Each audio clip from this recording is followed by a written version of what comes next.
Au commencement était la parole, et la parole était avec Dieu, et la parole était Dieu. Elle était au commencement avec Dieu.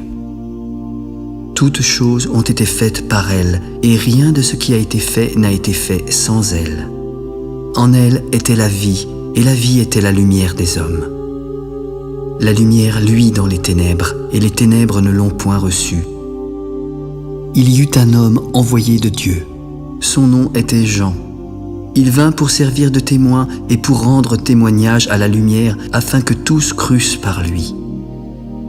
Il n'était pas la lumière, mais il parut pour rendre témoignage à la lumière. Cette lumière était la véritable lumière qui, en venant dans le monde, éclaire tout homme. Elle était dans le monde. Le monde a été fait par elle, et le monde ne l'a point connue. Elle est venue chez les siens, et les siens ne l'ont point reçue. Mais à tous ceux qui l'ont reçue et à ceux qui croient en son nom, elle a donné le pouvoir de devenir enfants de Dieu, lesquels sont nés non du sang, ni de la volonté de la chair, ni de la volonté de l'homme, mais de Dieu. La parole a été faite chair, et elle a habité parmi nous pleine de grâce et de vérité. Nous avons contemplé sa gloire, une gloire comme la gloire du Fils unique venu du Père. Et Jean lui a rendu témoignage. C'est celui dont j'ai dit, celui qui vient après moi m'a précédé, car il était avant moi. Nous avons tous reçu de sa plénitude et grâce pour grâce. La loi a été donnée par Moïse, mais la grâce et la vérité sont venues par Jésus-Christ. Personne n'a jamais vu Dieu. Le Fils unique qui est dans le sein du Père est celui qui l'a fait connaître. Voici le témoignage de Jean lorsque les Juifs envoyèrent de Jérusalem des sacrificateurs et des Lévites pour le questionner.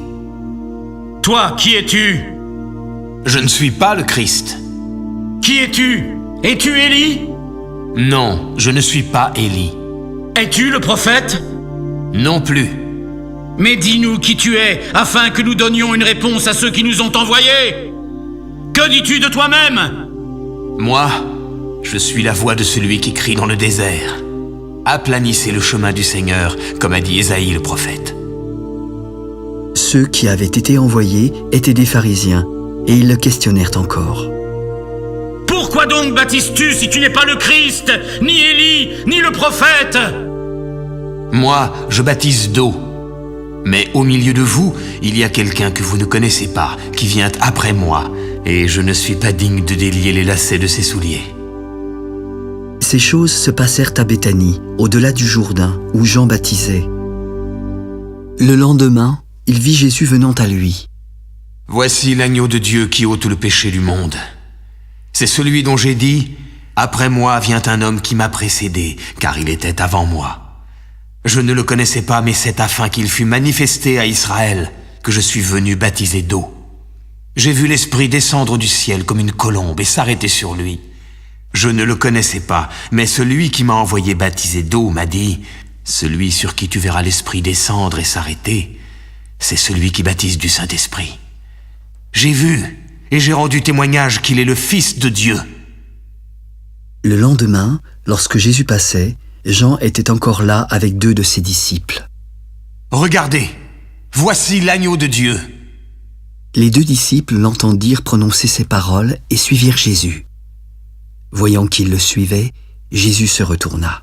« Que cherchez-vous ? » ?»« Maître, où demeures-tu ? » ?»« Venez et voyez. » Ils allèrent et ils virent où il demeurait.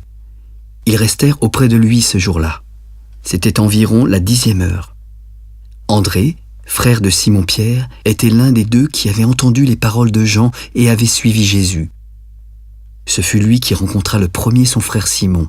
« Simon, nous avons trouvé le Messie, nous avons trouvé le Christ !» Puis André conduisit Simon vers Jésus. Jésus le regarda. « Tu es Simon, fils de Jonas. Tu seras appelé Pierre. » Le lendemain, Jésus voulut se rendre en Galilée. Il rencontra Philippe et lui demanda de le suivre. Philippe était de Bethsaïda, de la ville d'André et de Pierre. Puis Philippe rencontra Nathanaël. « Nous avons trouvé celui de qui Moïse a écrit dans la loi, celui dont les prophètes ont parlé, Jésus de Nazareth, le fils de Joseph. Philippe, peut-il venir de Nazareth quelque chose de bon? Alors viens et vois toi-même. Jésus, voyant venir à lui Nathanaël, dit de lui: Voici vraiment un Israélite dans lequel il n'y a point de fraude. D'où me connais-tu? Avant que Philippe ne t'appelle, je t'ai vu quand tu étais sous le figuier. Maître, tu es le Fils de Dieu, tu es le roi d'Israël! Parce que je t'ai dit que je t'ai vu sous le figuier, tu crois. Mais tu verras de plus grandes choses que celles-ci. En vérité, vous verrez désormais le ciel ouvert et les anges de Dieu monter et descendre sur le Fils de l'homme.